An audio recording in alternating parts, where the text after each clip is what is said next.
what's up, man? How are you? Not too bad. Now, I have one question for you, but right away, but I'm from Toronto, Canada, so I can't probably do this as well as you, but are you talking to me, Danny? Are you talking to me? Huh? Oh, you over there in Canada, huh? Yeah, you get maple syrup. You got what do you want? What do you want from me, huh? Now, Danny, tell us a bit about where this whole thing came from. And did you like slide it by probes before you threw that on him? I did. I have a lot of respect for Jeff and just the show in general. And Yeah, so tribal is something that's kind of like sacred. And something that Jeff does, it's like amazing, is like he big ups everybody. Like you yeah, see, you got characters like Jam, Carolyn, who kind of like take center stage. And like to me, I watch a guy like Jeff Probst, who is the showrunner. And yeah. like what I love to watch him do is like throw characters like that, like alley oops. And he loves to just watch people perform. He's like a he loves it. Like so, it was cool. I ran it by him out of respect, for the showrunner. He's like, yo, man, this is your tribal. Like, this is all you. So I appreciated it so much, to let me go out, kind of being myself, being a Yeah. clown. And Now, going into tribal, did you have any idea how things were gonna, or where things were swaying? As what was your thinking as it was all everything was like rolling out in front of you? yeah, absolutely. Kill or be killed. When you're going after somebody like Carson, Yeah. like, he's, oh, yeah, Harry Potter, let me tell you something. Carson is an absolute assassin, and like, uh, like when you're going after somebody like that, you'd be silly to not uh to not be like, all right, well, this guy ain't gonna come in defenseless. Like, Right. so and he didn't, and like and he, his alliances, his bodyguard. He got Carolyn, who, ready to come in. You don't go after a cub and not think the mother bear is not to come with them claws, dog. Well, I mean, and you had to do what you had to do. I mean, you're getting into the finals. You have to think of that end game, and you need to take out those big players. So, I mean, it Yeah, was you had to take that shot, right? absolutely. I have no regrets. You take a shot at the king, you best not miss. Yeah. Omar Now, Little. now, obviously, you got to watch, last week and everything that played back last night, and you obviously you learned the truth about Heidi's Bow. Yeah. What was your reaction to that? How do you feel about that? I was very surprised myself when I saw it because again, she kind of made said like, "This is my guy," right? Yeah. I've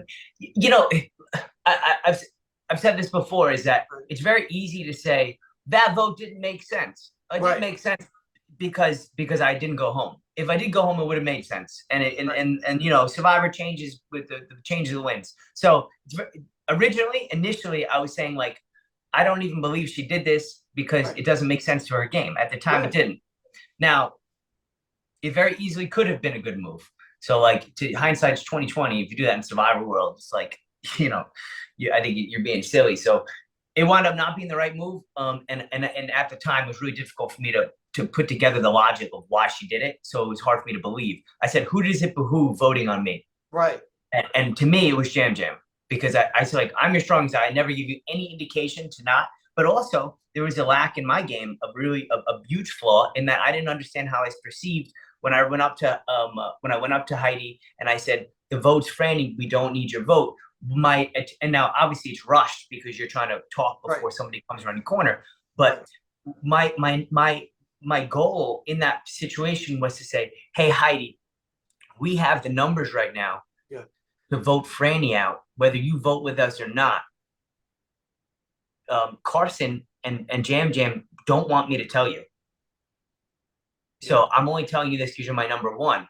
And Yeah. also, my plan was to empower her with the knowledge of, not, she could vote wherever she wants. So she could throw a vote, Right. whatever way she wanted. Like, it didn't matter. Like, hey, do with that information what you want. Like, what it came out coming across is that I kind of was like bulldozed, which maybe that's why she went against, that might have been the final straw, where she's like, okay, it was either Danny or Franny, but now I'm going to vote Danny because of the way that he just interacted with me. Which, after seeing myself, I was surprised myself that I Right. came across that way. I didn't want to come across that way. So, it's something next time you guys see me play. Well, That's the whole thing about Survivor. Perception is a lot of times the reality of the situation, and you may mean something different, but something else happens. Now, I was speaking to Franny, and she talked about working with you, and she said the one thing that she couldn't get her head around is like once you got a target, once you were focused on that target. Is that how you approach the game? Tell us a little bit about that.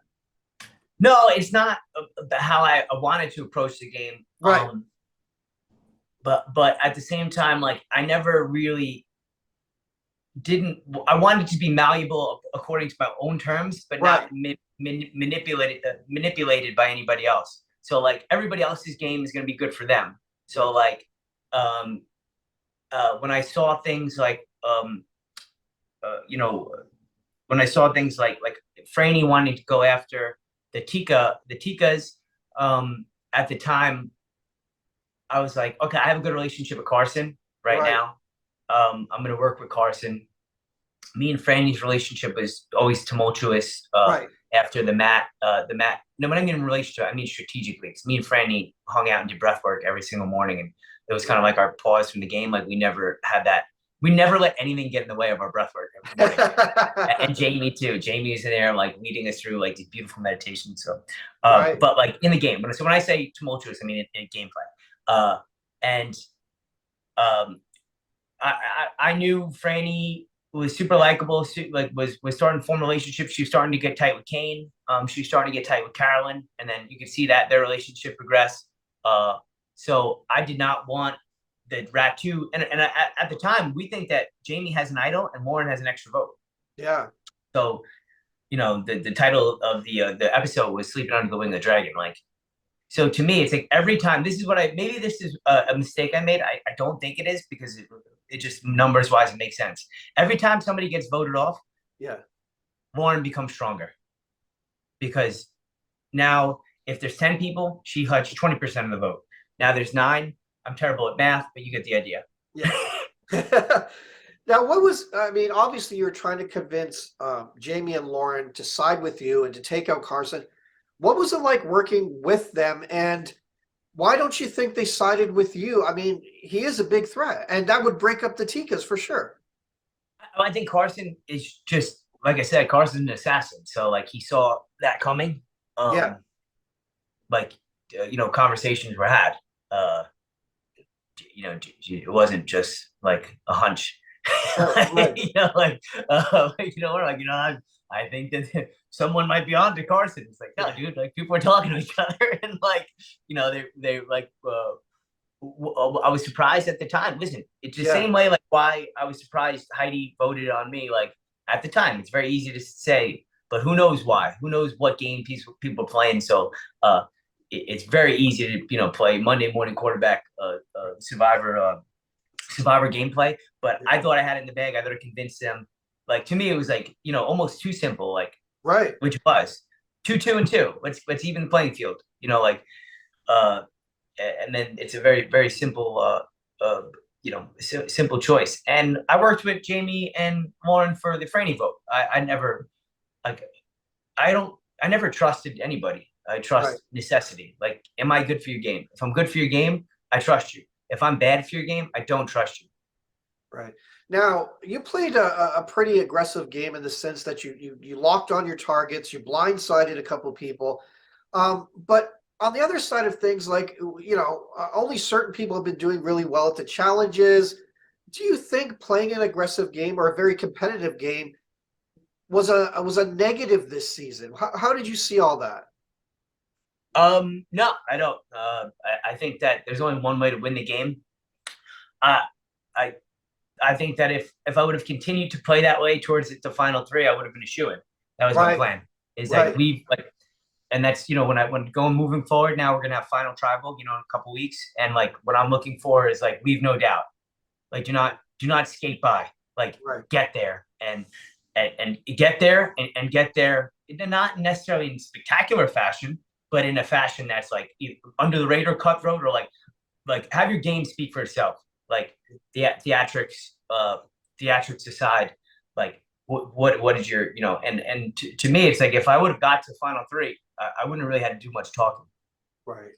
Now, obviously, you've been watching the episodes back, and you saw a lot of Carolyn's reactions to you. I mean, um, how she felt about your game and all this kind of stuff. Were you surprised by any of that? And what do you think about all that? So some people get along, it's oil and butter. You Yeah. know,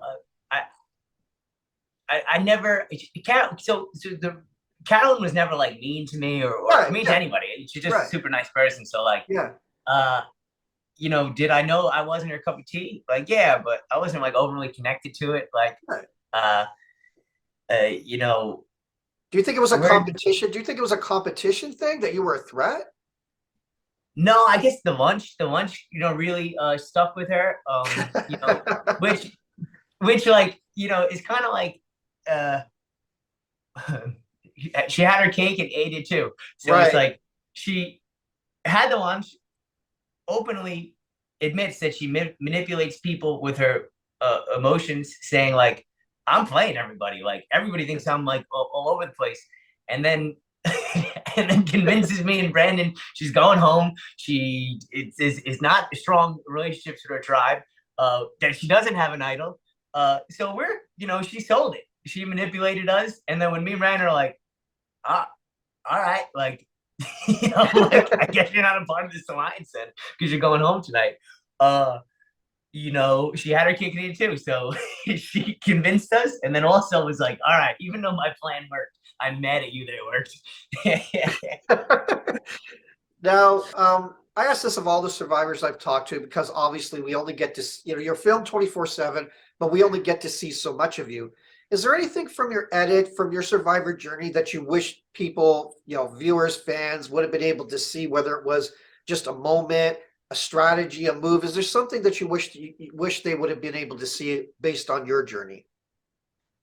uh yeah, we did like as an entire, like that whole crew of human beings are like absolutely incredible people. Like Right, even like all right, me and Carolyn weren't like the best of friends out there, but she would still join in and do breath work and meditation with us when Jamie right. and Frank led it, and uh, hanging out and just the stuff that like honestly like you can't show because it's really not pertinent towards gameplay, but like obviously it meant a lot to me because I love those people. So Yeah, our intimate moments we were out there, me and Franny every day, even like the day that Franny gunned for me, I gunned for her. Like we still did, we did Wim Hof breathing and meditation and just talked about life and um, yeah, a lot of the stuff they didn't show like it's kind of like just up in the air like why me and Heidi are so tight. They don't show. right, right, So I have before I at the time I have a 4 month old. My daughter is at right, home, and Heidi is someone she has two daughters. She runs right. ultra marathons. She travels the world, and someone who I just really bonded to, looked up to a lot as a parent, like Yeah, because like still living life and like as a new parent, something you're scared of. You're scared that you're a dad now, and that's yeah, beautiful. But now, like, I still want my adventures. And yeah. Heidi's someone who still goes on adventures. So it was like, so that's and we would talk about that a lot. And like, she would feel guilty, like I'm not with my girls right now, and I'm Right. like, maybe I should be home with them. And I'm like, how are your girls gonna know to go grow up and take on adventures if you Yeah. don't? Yeah. And so that's a lot of talks we had. Yeah. Well, as a father, I totally understand too. You would have that kind of dichotomy of you got to sacrifice for your kids, but you also got to think of your life and what makes you happy too. Now, one question before we go. Obviously, you're a member of the jury now. You get to decide or have a voice in who wins this season. Yeah. When you were thinking about that and all the different characters, what was most important to you, or what are some of the criteria that you were thinking about when you decided to cast that vote? Obviously, you can't tell us who you cast it for, but what was some of the thinking that went into that for you, Danny? Calculated risks, and leaving no doubt. Like Right, play the game to win. No, don't play it like don't.